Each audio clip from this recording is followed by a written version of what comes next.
Hello, good evening to all. Welcome to Mahindra's online platform.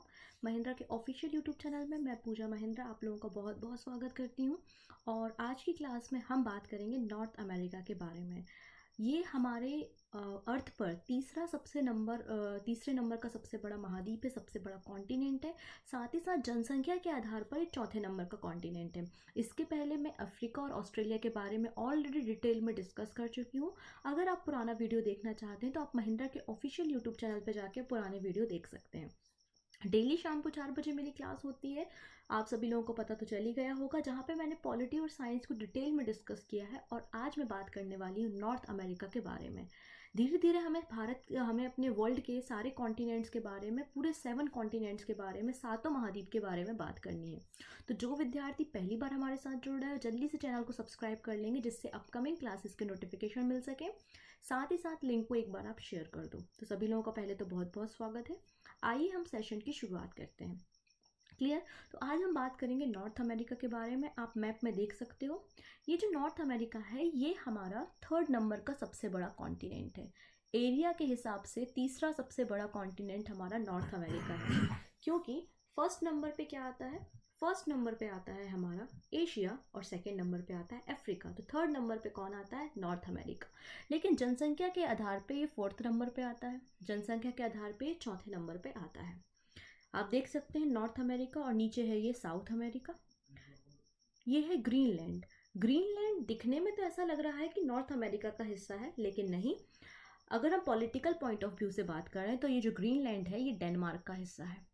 Greenland जो है वो Denmark का हिस्सा है, लेकिन हमको देखने में ऐसा लगता है कि ग्रीनलैंड जो है वो नॉर्थ अमेरिका का हिस्सा है। क्लियर। मैंने आप लोगों को एक छोटा सा काम दिया था, आई होप आप लोगों को याद होगा।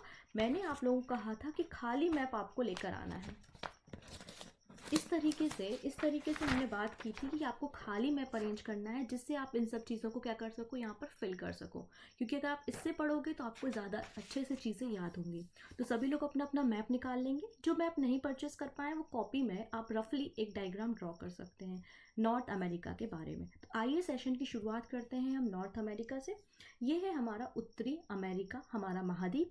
यहाँ पर ये जो ऊपर का हिस्सा है इसको हम अलास्का कहते हैं। क्या बोलते हैं इसको? हम अलास्का के नाम से जानते हैं। एक सेकेंड। हाँ जी, ऊपर का ये जो हिस्सा है इसको अलास्का के नाम से कहते हैं। कभी किसी जमाने में रशिया का हिस्सा हुआ करता था, लेकिन रशिया ने ये अमेरिका को सोल्ड कर दिया, बेच दिया। तो अलास्का जो है वो अमेरिका का हिस्सा है। Alaska, Canada, United state, Mexico, आप देख सकते हैं ये बड़े बड़े शहर यहाँ पर हैं। साथ ही साथ छोटे छोटे से यहाँ पर आइलैंड भी हैं। फिजी है, क्यूबा है, जमैका है, हवाई द्वीप है, ऐसे छोटे छोटे आइलैंड्स भी हैं। तो ये है हमारा उत्तरी महाद्वीप, उत्तरी अमेरिका। अगर यूनाइटेड स्टेट की बात करें तो यूनाइटेड स्टेट, अलास्का और हवाई आइलैंड।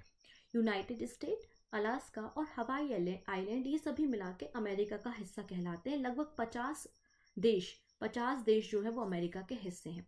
अगर हम इसकी बाउंड्री की बात करें तो देखिए यहाँ पे साफ साफ लिखा हुआ है कि डेनमार्क का हिस्सा है ग्रीनलैंड।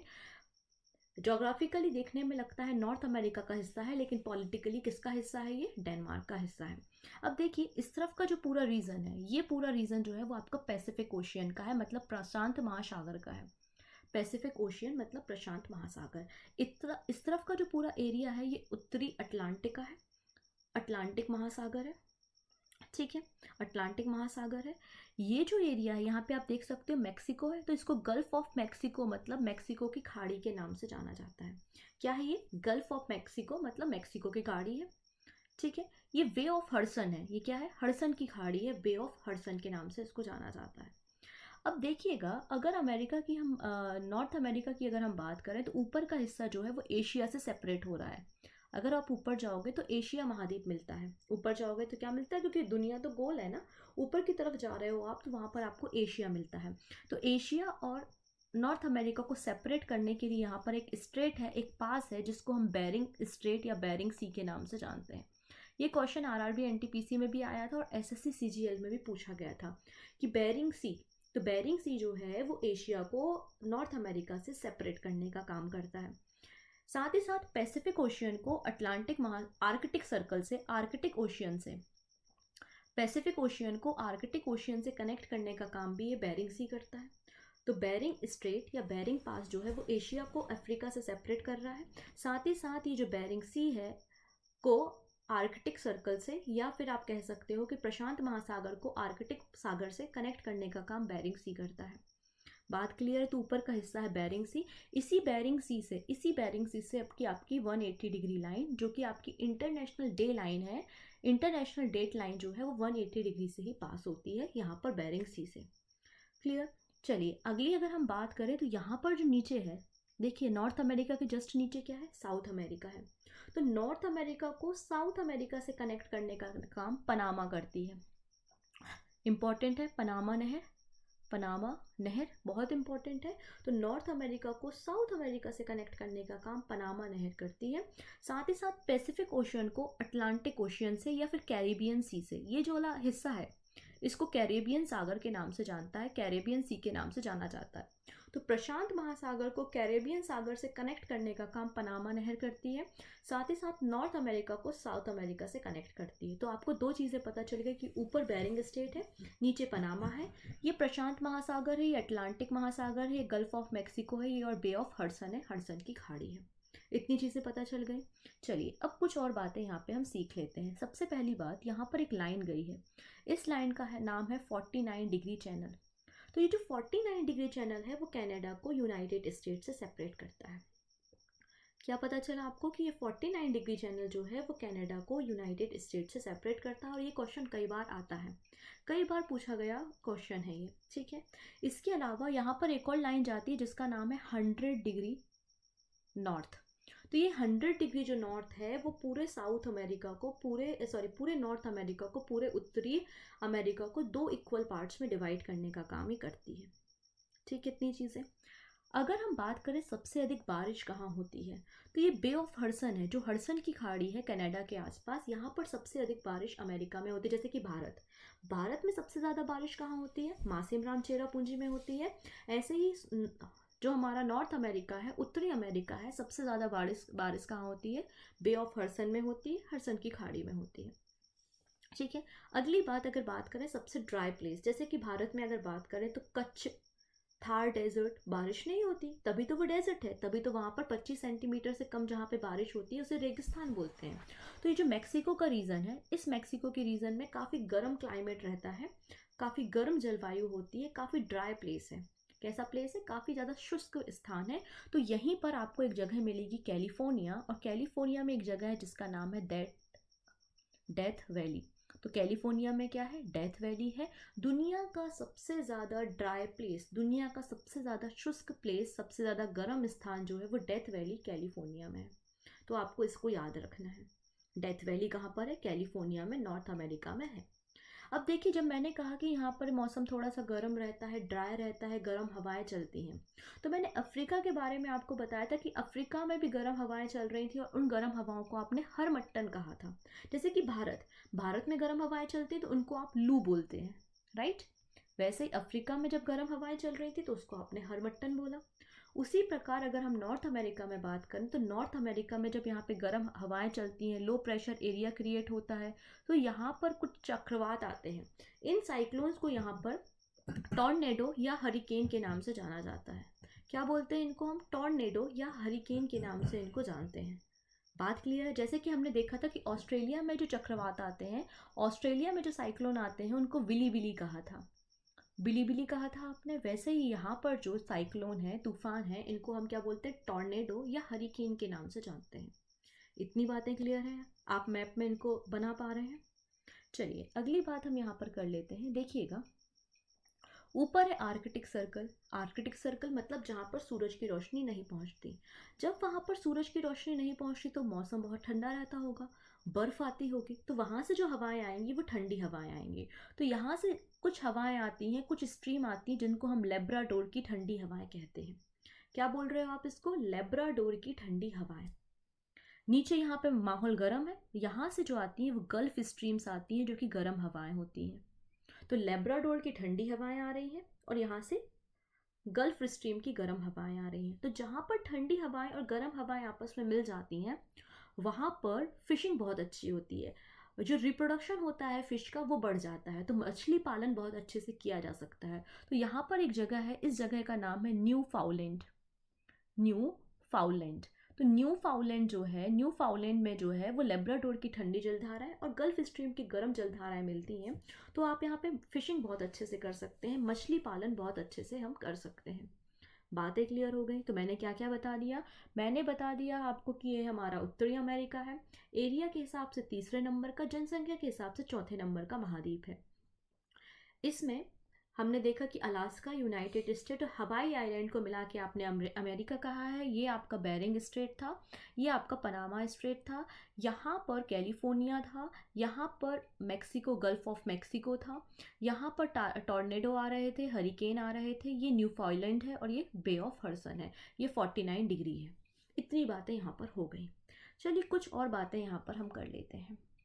ये गल्फ ऑफ मेक्सिको जो है, ये मेक्सिको की जो खाड़ी है, गल्फ ऑफ मेक्सिको जो है, वहाँ पर आपको क्या मिलेगा? ये जो जगह निकली है इसका नाम है फ्लोरिडा।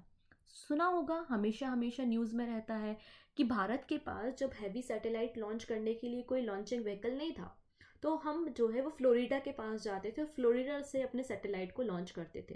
तो जैसे भारत में सतीश धवन स्पेस सेंटर है जहाँ से हम रॉकेट को लॉन्च करते हैं, वैसे ही अमेरिका में कौन है? फ्लोरिडा है। तो फ्लोरिडा से हम रॉकेट को लॉन्च करते हैं। तो सही समझ में आया? गल्फ ऑफ मेक्सिको में, मेक्सिको की खाड़ी में एक जगह है फ्लोरिडा, जहाँ से सैटेलाइट को लॉन्च किया जाता है। ठीक है, चलिए अगली बात यहाँ पे कर लेते हैं। तो देखिए यहाँ पर एक जगह है क्यूबा, दिख रहा है आपको क्यूबा? तो क्यूबा जो जगह है वहाँ पर शुगर केन का प्रोडक्शन बहुत ज़्यादा होता है। शुगर केन मतलब गन्ना, और गन्ने से क्या बनता है? शुगर बनती है, शक्कर बनती है। तो बिल्कुल शुगर केन के प्रोडक्शन के कारण यहाँ पे शुगर का प्रोडक्शन ज़्यादा होता है, चीनी उद्योग बहुत ज़्यादा है। तो पूरे वर्ल्ड में सबसे ज़्यादा चीनी का, शुगर का जो एक्सपोर्टर है वो क्यूबा है। तो क्यूबा को चीनी का कटोरा कहा जाता है, bowl of sugar. Bowl of sugar किसे कहते हैं? हम क्यूबा को कहते हैं। याद रह जाएगा, बाउल ऑफ शुगर कौन है? क्यूबा है। जबकि जो जमेका है, जमेका जो है बनाना के लिए, केले के लिए फेमस है, बनाना या केले के लिए फेमस है। इतनी चीज़ें क्लियर हुई? ठीक है। अगर हम पूरे वर्ल्ड के रिस्पेक्ट में बात करें तो सभी के पास अपने अपने ग्रासलैंड्स हैं, राइट? जैसे अफ्रीका में देखा था कि सवाना और बेल्ट थे, ऑस्ट्रेलिया में देखा था तो सवाना और डाउन्स थे। वैसे ही अगर मैं अमेरिका, नॉर्थ अमेरिका की बात करूँ तो नॉर्थ अमेरिका में जो ग्रासलैंड पाए जाते हैं, जो घास के मैदान पाए जाते हैं, उनको हम पेरी घास के मैदानों के नाम से जानते हैं। यहाँ पर कौन से ग्रासलैंड है? तो पेरी घास के मैदान यहाँ पर पाए जाते हैं। देखिएगा, अगर हम पूरे वर्ल्ड के बारे में बात करें तो पूरे वर्ल्ड में सबसे ज़्यादा जो खेती किसानी वाली ज़मीन है, एग्रीकल्चर जो लैंड है, वो सबसे ज़्यादा किसके पास है? यूनाइटेड स्टेट अमेरिका के पास है। इसलिए फूड प्रोसेसिंग में, फूड के प्रोडक्शन में सबसे आगे कौन है? अमेरिका है। गेहूं का प्रोडक्शन ले लीजिए, गन्ने का प्रोडक्शन ले लीजिए, सोयाबीन का प्रोडक्शन ले लीजिए, हर एक प्रोडक्शन में, कॉर्न, मक्के का प्रोडक्शन ले लीजिए, हर एक चीज़ में फर्स्ट नंबर पे कौन है? यूनाइटेड स्टेट ऑफ अमेरिका है। क्योंकि यहाँ पे सबसे ज़्यादा ग्रासलैंड पाए जाते हैं, यहाँ पर सबसे ज़्यादा खेती योग्य भूमि है। इसको कॉर्न बेल्ट के नाम से भी जाना जाता है। इसको क्या बोलते हैं? कॉर्न बेल्ट, क्योंकि यहाँ पे मक्के का उत्पादन बहुत ज़्यादा होता है, तो इसको कॉर्न बेल्ट के नाम से जानते हैं। जबकि कनाडा को हम व्हीट बेल्ट के नाम से जानते हैं। तो आप ये भी देख सकते हैं कि कनाडा गेहूं का बहुत बड़ा उत्पादक राज्य है, देश है। और कॉर्न के लिए सबसे आगे कौन है? हमारा यूनाइटेड स्टेट ऑफ अमेरिका है। सोयाबीन में भी फर्स्ट नंबर पे यूनाइटेड स्टेट ऑफ अमेरिका है। साथ ही साथ विंड एनर्जी, पवन चक्कियों के माध्यम से विंड एनर्जी जनरेट करने में भी फर्स्ट नंबर पे जो है वो यूनाइटेड स्टेट ऑफ अमेरिका है। इतनी चीज़ें क्लियर है? आगे बात करें अब नदियों के बारे में और कुछ और बातें। यहाँ पर हम लेक्स के बारे में, माउंटेन्स के बारे में, डेजर्ट्स के बारे में बातें यहाँ पे करेंगे। ठीक है, तो आप लोग मैप अपने पास रखिएगा तैयार। एक बार लिंक को शेयर भी कर देंगे अपने फ्रेंड्स के साथ, जो लोग भी नॉर्थ अमेरिका पढ़ना चाहते हैं। क्योंकि सारे एग्जाम, चाहे आप बैंकिंग का एग्जाम दें, एसएससी, रेलवे का एग्जाम दे रहे हो, इनफैक्ट यूपीएसआई का पेपर आप देने वाले हो, वहाँ पर वर्ल्ड ज्योग्राफी अपना एक इंपॉर्टेंस रखती है। आपने आरआरबी एनटीपीसी में भी देखा, बहुत सारे प्रश्न यहाँ से फ्रेम हुए थे। तो ये अपने आप में बहुत इंपॉर्टेंट है। तो एक बार आप लिंक को शेयर कर देंगे। रही पीडीएफ की बात, तो डिस्क्रिप्शन में जब आप जाएंगे तो डिस्क्रिप्शन में आपको एक लिंक मिलेगी, उस लिंक के ज़रिए आप पीडीएफ को डाउनलोड कर पाएंगे। ठीक है, साथ ही साथ और डिटेल में, अगर आप अभी तो समझ रहे हैं नॉर्थ अमेरिका, आपको समझ में भी आ रहा है, लेकिन इसके बाद अगर कोई डाउट रह जाता है तो आप @पूजा महिंद्रा GS चैट के ज़रिए मुझसे जुड़ सकते हैं और वहाँ पर अपने डाउट्स को पोस्ट कर सकते हैं, पूछ सकते हैं। ठीक है, तो देखिए ये है हमारा नॉर्थ अमेरिका। ये बेरिंग सी और चुक्सी सी को करेक्ट करने का काम बेरिंग स्ट्रेट कर रहा है। ये यहाँ पे पैसिफिक ओशियन और कैरेबियन सी को कनेक्ट करने का काम पनामा कर रहा है। ये गल्फ ऑफ मेक्सिको है, पैसिफिक ओशियन, अटलांटिक ओशियन है, लेब्राडोर सी है जहाँ से ठंडी हवाएं आ रही है, हडसन बे है। इतनी चीज़ें आपको क्लियर हो चुकी हैं। चलो अब अगली बात, हम वापस अपने मैप में चलते हैं। यहाँ पर देखिए ये दिख रही हैं आपको 5 लेक्स। इनको द ग्रेट लेक्स के नाम से जाना जाता है। इनको क्या बोलते हैं? द ग्रेट लेक्स, महान झीलें। इसके अंतर्गत 5 झीलें आती हैं। पांचों की पांचों जो झील है वो मीठे पानी की सबसे बड़ी झील है। ये पांचों झील कौन कौन सी है तो देखिएगा, superior lake, Michigan, Huron, eri और Ontario. Superior, Michigan, Huron, eri और ओंटेरियो, ये 5 लेक्स जो हैं वो यहाँ पर स्थित है। द ग्रेट लेक्स कहते हैं, मीठे पानी की झील है। कैसी झील है? मीठे पानी की झील। तो क्वेश्चन आता है कि बताओ दुनिया की सबसे बड़ी मीठे पानी की लेक कौन सी है? तो आंसर हो जाएगा सुपीरियर लेक है। बात क्लियर है? अगला क्वेश्चन बनता है कि इनमें से कौन सी लेक है जो केवल और केवल अमेरिका में है, क्योंकि बाकी 4 लेक जो है वो बाउंड्री बनाती हैं कनाडा और अमेरिका की। तो सुपीरियर लेक, ह्यूरॉन, इरी और ओंटेरियो। सुपीरियर, ह्यूरॉन, इरी और ओंटेरियो, ये जो 4 लेक हैं वो कनाडा और यूनाइटेड स्टेट ऑफ अमेरिका के बीच में बाउंड्री बनाती हैं। लेकिन मिशिगन जो है, मिशिगन जो लेक है वो पूरी तरीके से कहाँ पर है? अमेरिका में स्थित है। ठीक है, द ग्रेट लेक्स हो गई जो बाउंड्री बनाने का काम कर रही है, और 49 डिग्री चैनल हो गया जो कि कनाडा और यूएसए के बीच में बाउंड्री बना रहा है। चलिए अगली बात यहाँ पर हो जाएगी, ये जो ओंटेरियो और इरी और ओंटेरियो जो लेक है इनके बीच में एक फॉल है, नियाग्रा फॉल। तो नियाग्रा फॉल जो है दुनिया का सबसे बड़ा फॉल है। ब्रेथ के बारे में बात कर रहे हैं, चौड़ाई में बात कर रहे हैं, लंबाई में या ऊंचाई में नहीं। ऊंचाई में सबसे ज़्यादा बड़ा फॉल कौन है? एंजल फॉल है। अभी हम बात कर रहे हैं नियाग्रा फॉल की। तो हमारी जो लेक है इरी और ओंटेरियो, इनके बीच में एक फॉल है जिसको हम कहते हैं नियाग्रा फॉल। ये भी कनाडा और यूनाइटेड स्टेट ऑफ अमेरिका के बीच में बाउंड्री बनाने का काम करता है। ठीक है, इतनी चीज़ें आपको क्लियर हो गई। इसी ओंटेरियो लेक से एक नदी निकलती है, इसी ओंटेरियो लेक से एक नदी निकलती है जिसका नाम है सेंट लॉरेंस नदी। क्या नाम है उस नदी का? सेंट लॉरेंस नदी। तो ये जो सेंट लॉरेंस रिवर है ये भी कनाडा और यूनाइटेड स्टेट ऑफ अमेरिका के बीच में बाउंड्री बनाने का काम करती है। और इस सेंट लॉरेंस नदी के किनारे एक छोटा सा देश है, एक शहर बसा हुआ है जिसका नाम है क्यूबेक। हम क्यों पढ़ रहे हैं इसके बारे में मैं आपको बताती हूँ। इतनी चीज़ें पहले क्लियर हुई। अभी हम कनाडा और यूनाइटेड स्टेट ऑफ अमेरिका के बीच की बाउंड्री डिस्कस कर रहे हैं। 49 डिग्री चैनल था। इसके अलावा superior lake, Huron lake, eri और ओंटेरियो लेक भी इसके बीच में बाउंड्री बना रहे थे। इरी और ओंटेरियो के बीच में नियाग्रा फॉल था, वो भी बाउंड्री बना रहा था। और एक नदी निकल रही है जिसका नाम है सेंट लॉरेंस नदी, वो भी बाउंड्री बना रही है।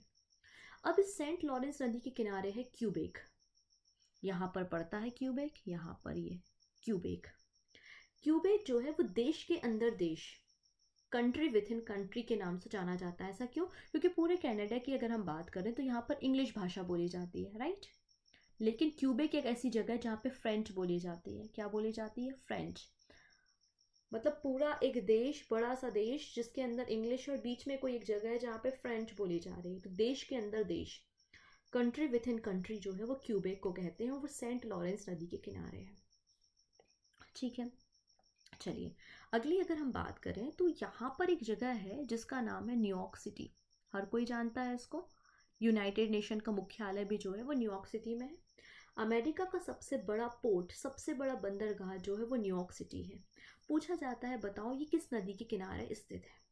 तो ये जो न्यूयॉर्क सिटी है ये आपकी हडसन नदी के किनारे है। कौन सी रिवर? हडसन। तो हडसन नदी के किनारे ये जगह स्थित है। ठीक है, अगर न्यूयॉर्क के बाद हम बात करें यूनाइटेड स्टेट ऑफ अमेरिका की कैपिटल की, जिसका नाम है वॉशिंगटन डीसी। सभी लोग जानते हैं अमेरिका की कैपिटल क्या है? वॉशिंगटन डीसी है। तो पूछा जाए कि अमेरिका की कैपिटल वॉशिंगटन डीसी जो है वो किस नदी के किनारे है, तो आपको याद रखना है पोटामैक। पोटामैक नदी के किनारे कौन है? हमारा वॉशिंगटन डीसी है और हडसन नदी के किनारे न्यूयॉर्क सिटी है। क्यूबेक जो है वो सेंट लॉरेंस के पास है। तो 3 बड़ी नदियाँ हमने देख ली हैं और 5 हमने लेक्स देख ली हैं।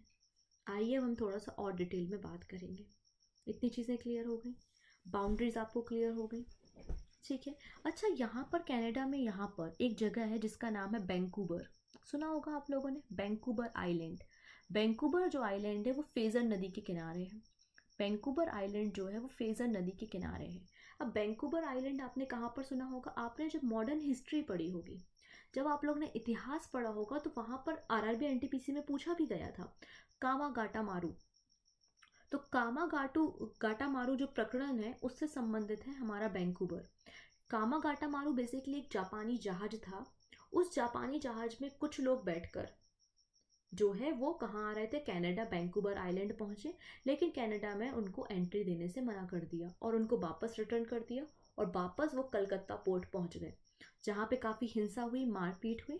तो इसलिए गाटा मारू जो प्रकरण है वो मॉडर्न हिस्ट्री में बहुत ज़्यादा इंपॉर्टेंस रखता है। उसी से रिलेटेड है वैंकूवर आइलैंड। तो वैंकूवर आइलैंड कहाँ है? कनाडा में है। किस नदी के किनारे है? तो फेजर नदी के किनारे ये बसा हुआ है, ठीक है। तो ये कुछ नदियाँ आपको याद रखनी है। आइए कुछ और नदियाँ हम बात करते हैं। कुछ और नदियों के बारे में बात करने से पहले इस मैप में हम बात करेंगे, ठीक है। ये मैप आपको दिख रही है, ये 5 लेक्स आपको दिख रही हैं। Lake Superior, lake Michigan, Lake Huron, Lake Ontario और लेक इरी। इसको ग्रेट सॉल्ट लेक के नाम से जानते हैं, ठीक है। चलिए, एक और लेक है यहाँ पे, लेक एटास्का। ये जो लेक है, यहाँ से एक नदी निकलती है, मैकंजी। इस कौन सी नदी? मैकंजी नदी। तो मैकंजी नदी जो है वो लेक अटास्का से निकलती है और देखिए आप ऊपर की तरफ जा रही है और समुद्र में मिल जा रही है। Great Bear Lake, Great Slave Lake और रेंडियर लेक, यहाँ पर कुछ और लेक हैं। और लेक विनिपेग। तो देखिए कितनी सारी लेक्स हैं। Great Bear Lake, Great Slave Lake, Reindeer Lake, Lake Winnipeg, Lake Michigan, Lake Huron, Lake Ontario, Lake Erie, Great Salt Lake, ये सभी लेक्स जो हैं वो नॉर्थ अमेरिका में फैली हुई हैं, ठीक है। चलिए आगे कुछ बात कर लेते हैं हम। अब हम बात करेंगे यहाँ पर हमारी कुछ नदियाँ। तो नदियाँ मैंने आपको कुछ कुछ बता दी हैं। 2 इम्पॉर्टेंट नदियाँ यहाँ पर रह गई हैं, एक तो मिसौरी और एक मिसिसिपी। तो मिसौरी और मिसिसिपी रिवर आप यहाँ पर देख सकते हैं। नॉर्थ अमेरिका की सबसे बड़ी नदी जो है वो मिसिसिपी रिवर है। पूरे वर्ल्ड में 3rd नंबर पे सबसे बड़ी है, क्योंकि 1st नंबर पे तो नाइल है, 2nd नंबर पे अमेजोन है और 3rd नंबर पे मिसिसिपी रिवर है। तो दुनिया की तीसरी सबसे लंबी नदी और नॉर्थ अमेरिका की सबसे लंबी नदी जो है वो मिसिसिपी रिवर है। मिसिसिपी रिवर, अब नदियाँ जाती हैं समुद्र में और समुद्र में मिलने से पहले क्या बनाती हैं? डेल्टा बनाती हैं, राइट। तो मिसिसिपी रिवर जो है वो पंजाकार, मतलब पक्षी के पंजे के आकार का डेल्टा बनाती है। ये क्वेश्चन भी आरआरबी एनटीपीसी में आया था, तो आपको इस नदी के बारे में याद रखना है।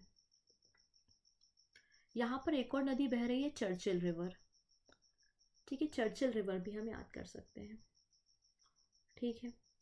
चलिए अब यहाँ पे हम बात करेंगे माउंटेन्स के बारे में। तो सबसे पहले इसको नॉर्मल मैप में समझते हैं और फिर हम थोड़ा कॉम्प्लिकेटेड देखेंगे। ये है हमारा नॉर्थ अमेरिका, ये है अलास्का की रेंज, अलास्का। यहाँ पर ये है books range, Alaska range, books range. ये पूरा कनाडा से लेके अमेरिका तक, मैक्सिको तक गया है। ये है रॉकी, क्या नाम है इसका? नाम है रॉकी। रॉकी एक फोल्डेड माउंटेन है, एक बलित पर्वत है। फोल्डेड माउंटेन है मतलब बलित पर्वत है, ठीक है। फोल्डेड माउंटेन, जब 2 प्लेट आपस में टकराती हैं तो बीच की ज़मीन जो है वो ऊपर उठ जाती है, इसको फोल्डेड माउंटेन या बलित पर्वत कहते हैं। जैसे कि हमारा हिमालय, हिमालय भी फोल्डेड माउंटेन है, रॉकी भी है, एंडीज भी है। तो अलास्का, बुक्स, एंडीज हमने देख लिया। इसके अलावा यहाँ पर आता है mountain, white mountain, black mountain और ब्लू माउंटेन। तो वाइट, ब्लैक और ब्लू माउंटेन भी यहाँ पर अमेरिका में स्थित हैं। तो ये कुछ रेंजेस हैं जो कि नॉर्थ अमेरिका में पाई जाती हैं। तो देखिए इसी मैप को मैं समझाना चाह रही थी आपको। बुक्स रेंज, अलास्का रेंज, इसलिए इसको गल्फ ऑफ अलास्का भी कहा जाता है। ये देखिए पूरा रॉकी है, रॉकी के बाद रॉकी रेंज है। ये रॉकी के रेंज के बाद यहाँ पे सियारा नेवदा, सियारा माद्रे हैं। इसके अलावा यहाँ पे ब्लू माउंटेन, अपलेशियन जो माउंटेन है, इस अपलेशियन माउंटेन में आपको ब्लू माउंटेन, वाइट माउंटेन और ग्रीन माउंटेन मिलेगा। तो ये कुछ इंपॉर्टेंट माउंटेन रेंज जो है वो हमारे नॉर्थ अमेरिका में है, उत्तरी अमेरिका में स्थित है। क्लियर है। अब हम डेजर्ट्स की बात करते हैं, मरुस्थल की बात करते हैं। तो सबसे ड्राई कहाँ है? मैक्सिको साइड पे है, तो डेजर्ट्स भी आपको वहीं पर मिलेंगे, मरुस्थल भी वहीं मिलेंगे। तो मरुस्थल वो जगह होती है जहाँ पे 25 सेंटीमीटर से कम बारिश होता है, जहाँ पे तापमान ज़्यादा है, वहाँ पर ही मरुस्थल है। तो देखिए आपको बेसिकली दो ही मरुस्थल यहाँ पर याद रखने, एक मोजाम्बे मोजाम्बे डेजर्ट और एक चिहुआ डेजर्ट। तो चिहुआ डेजर्ट और मोजाम्बे डेजर्ट जो है वो नॉर्थ अमेरिका में, उत्तरी अमेरिका में है। क्लियर है। अब देखिए ये जो पूरा रीजन होता है ये आपका रिंग ऑफ फायर कहलाता है। कहाँ पर है ये? पैसिफिक ओशियन में, प्रशांत महासागर में। ऐसी जगह जहाँ पे वॉल्केनो इरप्शन बहुत ज़्यादा होते हैं, ज्वालामुखी लगातार फटते रहते हैं, हमेशा उनमें से लावा बाहर निकलता रहता है, ऐसी जगह को हम रिंग ऑफ फायर कहते हैं। प्रशांत महासागर में ये जगह है। तो देखिए कहाँ कहाँ कवर कर रही है ये देखिए यूरोप, एशिया को लेकर नॉर्थ अमेरिका और साउथ अमेरिका तक घिरा हुआ है ये पैसिफिक ओशियन में रिंग ऑफ फायर। सबसे ज़्यादा वॉल्केनो कहाँ पर है? आपके इंडोनेशिया में। सबसे ज़्यादा वॉल्केनो जो एक्टिव वॉल्केनो है वो आपके इंडोनेशिया में है। तो आपका ये वाला जो रेंज है रॉकी है, यहाँ पर ये एंडीज़ है। तो रॉकी और एंडीज़ कैसे बने हैं? इन्हीं वॉल्केनो इरप्शन के कारण, इन्हीं ज्वालामुखी विस्फोटों के कारण एंडीज़ और रॉकीज़ बने हैं। तो ये है आपका ring of fire Pacific ocean में। ठीक है। यही पैसिफिक ओशियन में प्रशांत महासागर में एक और जगह है जिसका नाम है मैरियाना ट्रेंच, मैरियाना गर्त, जो कि 11 किलोमीटर लंबी डेप्थ है। ये दुनिया का सबसे गहरा डीपेस्ट पॉइंट है। ठीक है।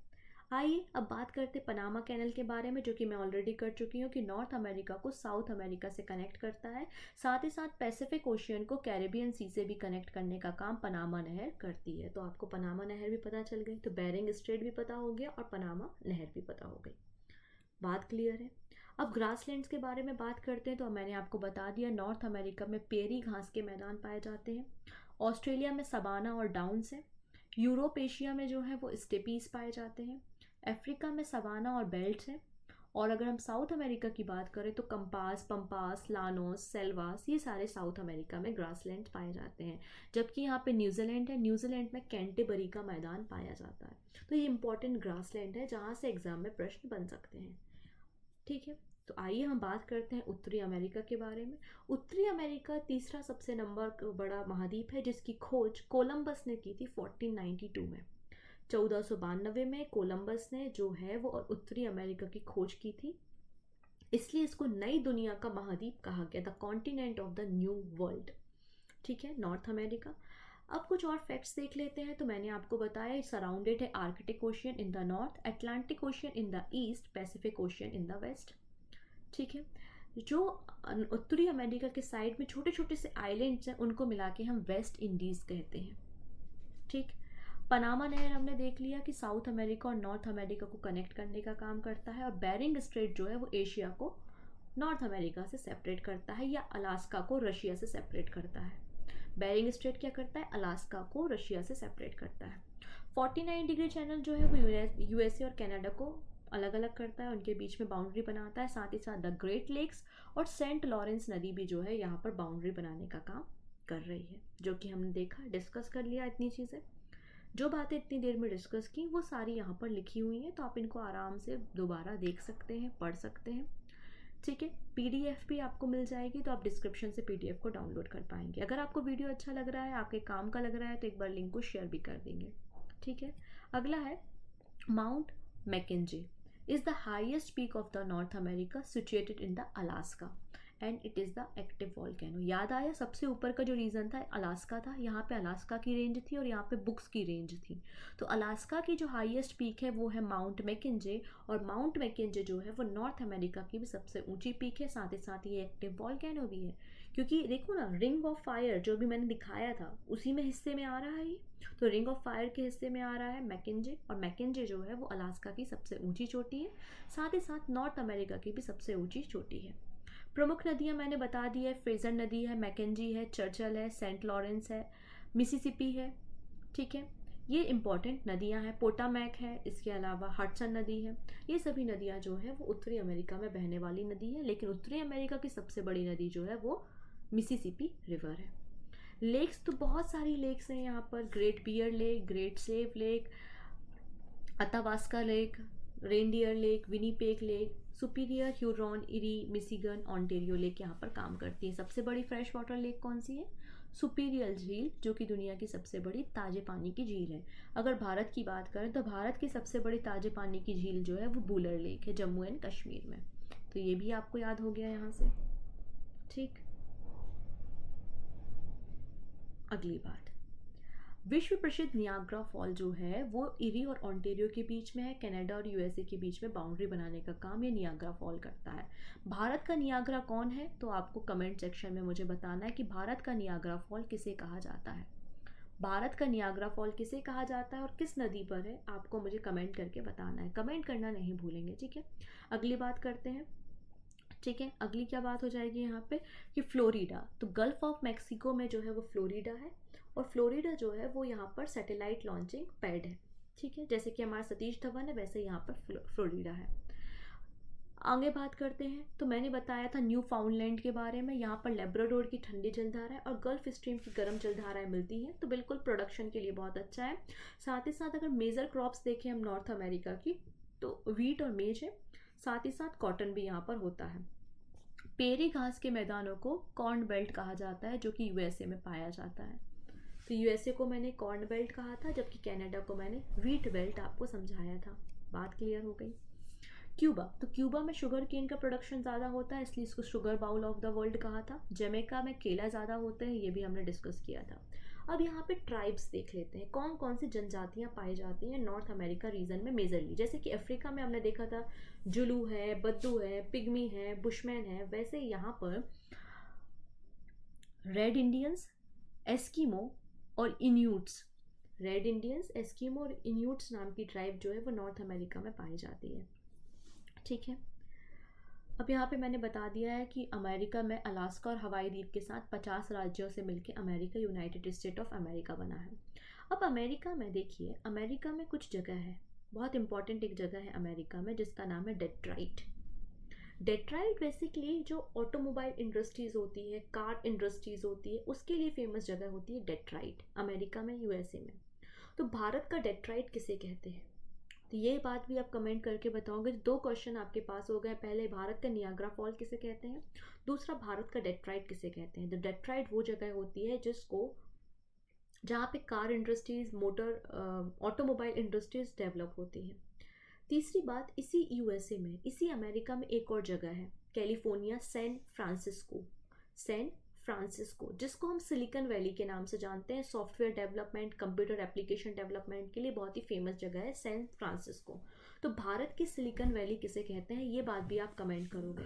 तो 3 क्वेश्चन आपको हो गए जो आपको आंसर करने हैं मुझे कमेंट सेक्शन में, कि Silicon Valley of India, Detroit of India और Niagara fall of India, and river भी बतानी है किस नदी पर है। बातें क्लियर है तो बिल्कुल कमेंट कर देंगे। अगली बात कर लेते हैं हम, ठीक है। अगली बात है, अमेरिका में दुनिया का सबसे बड़ा म्यूजियम है जिसका नाम है American museum of natural history.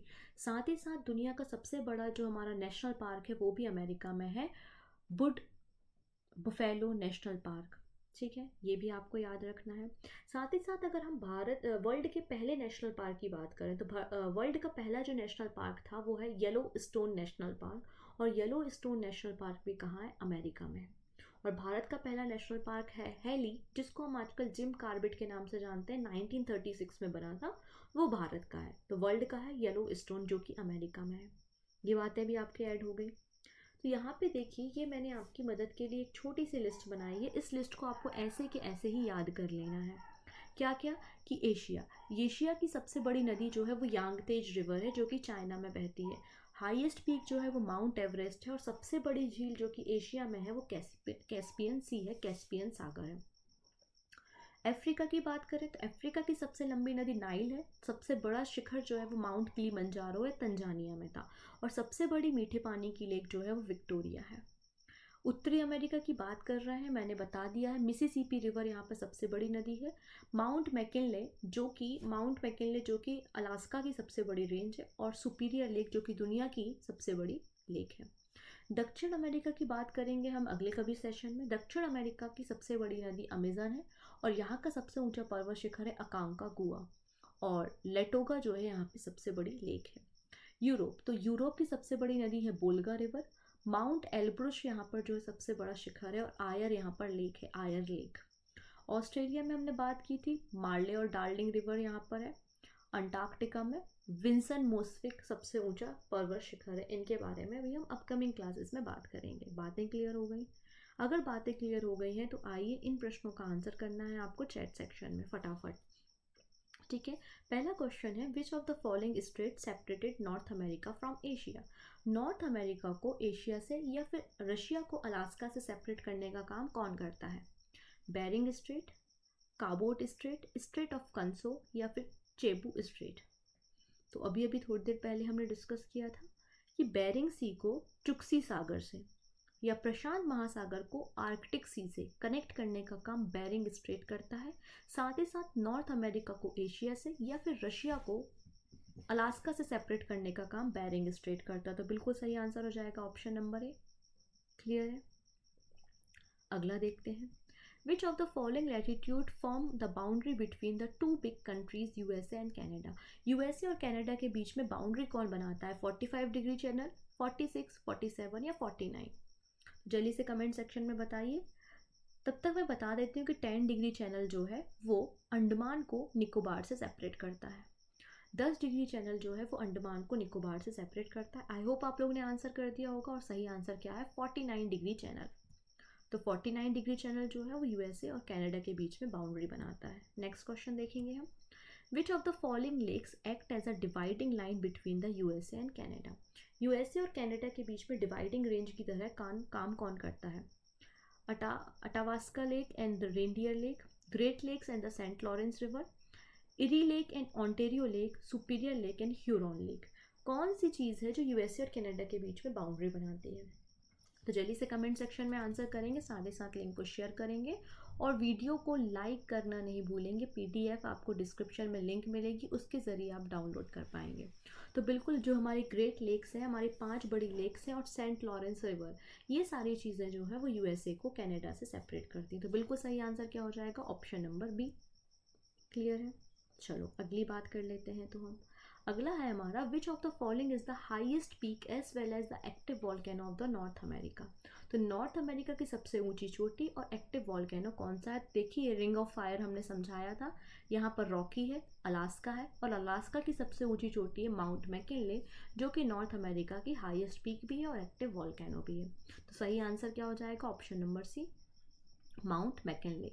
जबकि माउंट अकांकागुआ और माउंट एटना भी जो है वो वॉल्केनो है, लेकिन वो नॉर्थ अमेरिका में नहीं है। नेक्स्ट क्वेश्चन हम देख लेते हैं, which North American country known as the sugar bowl of the world?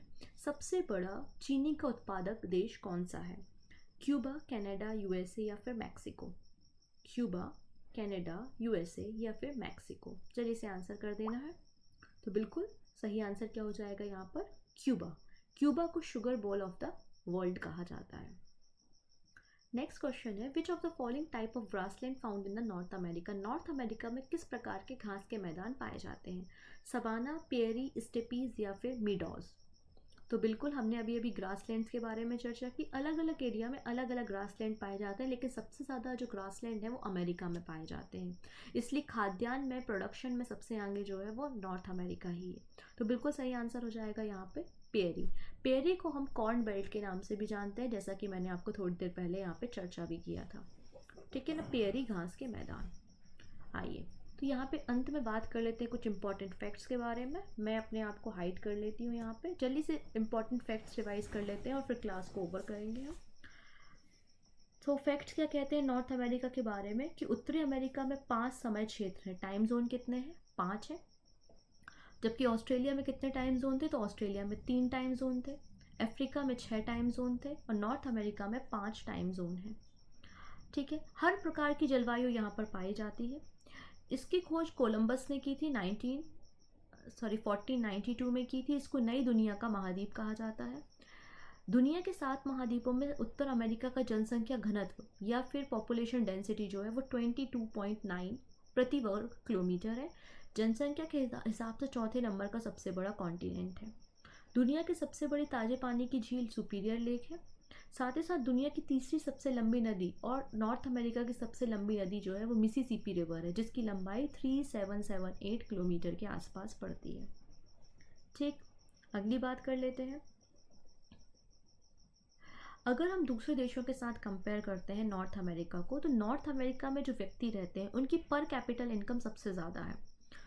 इसलिए तो जो हमारा अमेरिका है वो डेवलप्ड कंट्री में आता है। कैसा है ये? विकसित, डेवलप्ड कंट्री है, विकसित देश है। क्योंकि यहाँ पे कोई कंट्री डेवलप्ड है, डेवलपिंग है, अंडर डेवलप्ड है, कौन डिसाइड करता है? पर कैपिटल इनकम डिसाइड करती है, राइट। तो उत्तरी अमेरिका जो है वो प्रति व्यक्ति आय के हिसाब से सबसे आगे है।